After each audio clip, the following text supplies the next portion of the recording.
Dalam hitungan jam, kampung-kampung hilang ditelan air bah. Ribuan orang kehilangan rumah, harta benda, dan juga nyawa. Puluhan ribu orang di Aceh, Sumatera Utara, dan Sumatera Barat terputus kontak dari dunia luar. Ratusan jembatan hancur, tower komunikasi rusak, listrik terputus, dan akses jalan darat tertimbun longsor yang terjadi di penjuru Sumatera. Hanya dalam waktu 24 jam, struktur daratan Sumatera berubah total menjadi bentuk yang baru. Aliran sungai berubah bentuk, perbukitan dan lembah berubah arah. Semua orang kebingungan karena jalan yang biasa mereka lalui hilang entah kemana. Ini bukan bencana biasa. Ini bukan terjadi di satu area atau beberapa kota saja. Luas dari bencana ini mencakup 3 provinsi, yang bahkan lebih luas daripada seluruh Pulau Jawa. Bisa dibayangkan manusia yang terdampak bukan hanya di kota-kota besar, tapi di banyak daerah-daerah terpencil yang mungkin gak pernah kita perhitungkan keberadaannya. Beberapa kampung hilang sepenuhnya, disapu bersih oleh air bah, seakan tidak pernah ada. Dan fenomena ini bukan cuma terjadi di Sumatera. 1 minggu setelah banjir besar Sumatera, curah hujan tinggi bergeser ke arah timur. Beberapa titik di Pulau Jawa dan Kalimantan mengalami banjir di lokasi yang selama ini jarang terjadi banjir. Tapi pertanyaannya sekarang, kenapa bencana sebesar ini bisa terjadi hanya karena curah hujan yang tinggi selama 2-3 hari? Jawabannya karena hujan deras yang jatuh seharusnya bisa disambut oleh vegetasi hutan hujan khas negara tropis yang bisa menampung banyak air untuk kemudian dialirkan pelan-pelan ke sungai sesuai struktur alam sewajarnya. Tapi Sumatera memang tidak lagi sebuah hutan hujan yang lebat. Selama puluhan tahun, jutaan hektar hutan primer telah dibabat di seluruh pelosok Sumatera.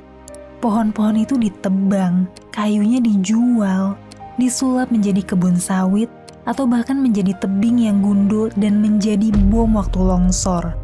Akibatnya banyak sungai yang dulu deras kini dangkal, sedimentasi menumpuk. Begitu hujan ekstrim turun, air tidak lagi meresap, melainkan meluap dan menenggelamkan apapun di hilir. Banjir besar di Sumatera bukan tragedi yang terjadi secara kebetulan. Ini adalah akibat dari akumulasi puluhan tahun pembabatan hutan, pembukaan lahan, dan ekologi alam yang dihancurkan demi keuntungan sekelompok orang saja.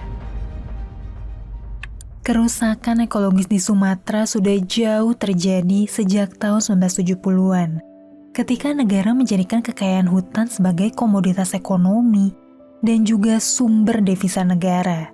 Ribuan izin HPH untuk penebangan diberikan kepada perusahaan besar, konglomerat nasional, kelompok militer, dan operator asing untuk menebang hutan primer dalam skala yang masif. Hanya dalam waktu 2 dekade pertama, jutaan hektar hutan yang selama ribuan tahun menjaga keseimbangan air di Sumatera dibuka habis sebagai bahan baku kayu. Ditambah lagi pembalakan liar yang terjadi diam-diam dan pengawasan yang lemah di era Orde Baru. Memasuki tahun 1990 sampai saat ini, giliran industri sawit dan tambang yang ekspansi besar-besaran. Sawit berkembang sangat cepat karena permintaan global melonjak dan pemerintah daerah menggunakan jual beli izin lahan sebagai sumber pendapatan pribadi yang bisa dikorupsi. Apalagi setelah otonomi daerah, izin-izin HGU dikeluarkan secara agresif, yang mana sering tumpang tindih dengan hutan lindung dan kawasan konservasi.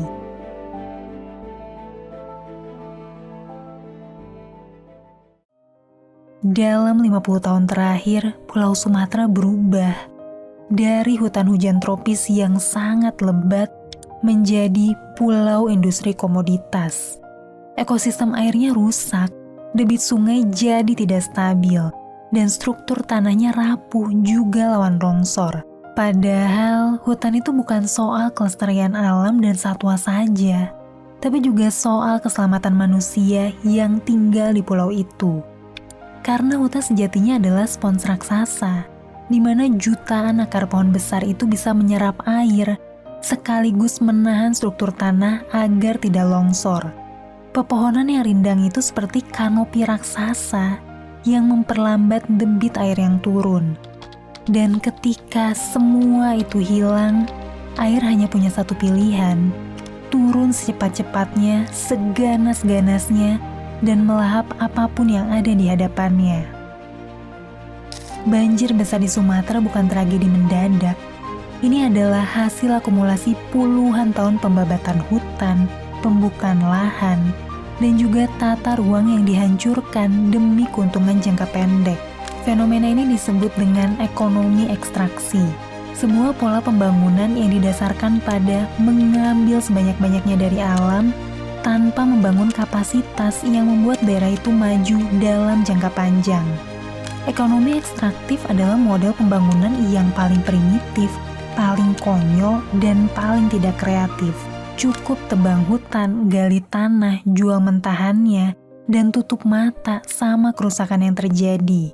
Cara instan untuk menghasilkan uang, tapi menghancurkan masa depan. Sementara negara-negara lain membangun teknologi, kreativitas, software, budaya produktif, dan menghargai otak manusia sebagai aset utama. Mereka bisa untuk menciptakan nilai ekonomi dan pembangunan yang seimbang tanpa merusak alamnya. Coba lihat negara besar lain yang punya kekayaan alam yang luar biasa, tapi ekonomi negaranya justru ditopang oleh sektor-sektor kreatif yang punya skalabilitas besar. Sementara itu, Indonesia masih terpaku pada pola ekonomi yang sama seperti negara kolonial abad 18. Eksploitasi sumber daya, minim inovasi, dan tidak ada keberanian untuk berkompetisi di sektor ekonomi lain. Pada akhirnya, tidak ada bencana alam yang benar-benar alami ketika manusia ikut mengubah benteng pertahanan alam. Dan yang terjadi di Sumatera, Kalimantan, dan daerah lain, ini bukan soal hujan tinggi, tapi soal sebuah pulau yang dipaksa bekerja melampaui kapasitas ekologisnya. Dan setelah melihat skala kerusakan sebesar ini, 3 provinsi lumpuh, ratusan jembatan hilang, puluhan desa musnah, puluhan ribu warga terisolasi, dan 1 juta orang terdampak dan terpaksa mengungsi, kenapa bencana dahsyat ini tidak ditetapkan sebagai bencana nasional? Tentu pemerintah punya pertimbangannya sendiri, tapi aku mau coba jelaskan apa dampak logisnya jika bencana ini ditetapkan sebagai bencana nasional.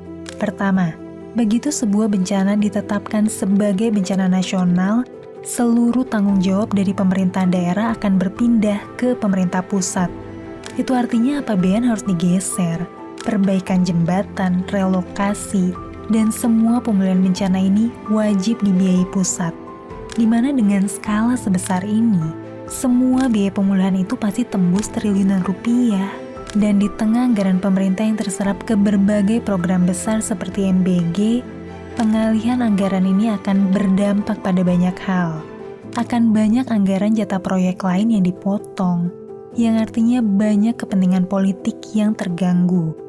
Alasan yang kedua, karena status itu akan menarik sorotan besar bahkan sampai dunia internasional. Begitu disebut bencana nasional, dunia internasional akan bertanya-tanya, apa penyebabnya, seberapa parah deforestasi di Sumatera, dan kenapa izin sawit bisa masuk ke kawasan lindung.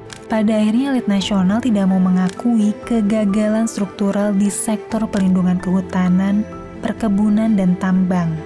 Dalam strategi politik, bencana nasional akan membuka banyak narasi negatif dan beban politik yang tidak diinginkan.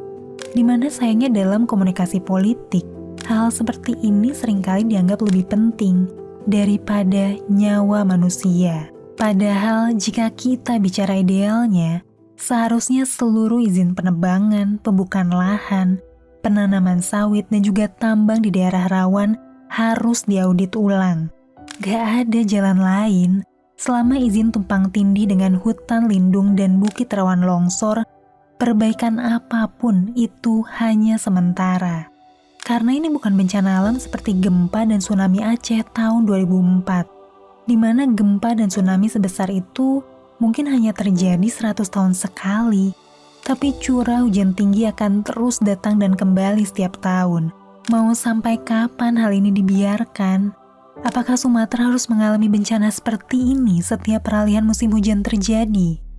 Indonesia harus berani membongkar akar dari masalah ini. Perizinan lahan dan pengawasannya. Selama izin kebun dan tambang bisa keluar tanpa analisis jalur hidrologi air. Selama audit lingkungan hanya formalitas. Selama aparat daerah mendapat tekanan politik untuk meloloskan izin. Maka siklus bencana ini tidak akan berhenti. Karena selama hutan dianggap sebagai komoditas, bukan sebagai infrastruktur alam, maka sungai akan terus dangkal, bukit akan terus runtuh, dan bencana-bencana seperti ini hanya menunggu hujan berikutnya. Dan ironi paling menyakitkan adalah yang mengambil keputusan bukanlah yang menanggung akibatnya. Izin diberikan di kantor mewah, tapi banjir menghantam rumah yang tidak pernah punya suara dalam proses itu. Orang-orang yang gak bersalah hidupnya hancur dalam waktu semalam. Mereka lupa bahwa di balik data dan peta kerusakan itu ada manusia. Ada keluarga yang kehilangan rumah. Ada anak yang belum tahu di mana dia akan tidur malam ini. Bencana ini bukan sekadar air yang meluap. Ini adalah akibat ketika alam sudah kehilangan kesabarannya. Kita boleh membangun jembatan baru, rumah baru, jalan baru. Tapi, kalau kita tidak memperbaiki cara kita menjaga ekosistem yang sudah terbangun oleh alam selama ribuan tahun, bencana ini akan semakin sering terjadi di tahun-tahun ke depan. Semoga kali ini kita tidak hanya merasa kasihan, tapi benar-benar berubah. Untuk mereka yang kehilangan, kami turut menyampaikan duka yang sedalam-dalamnya.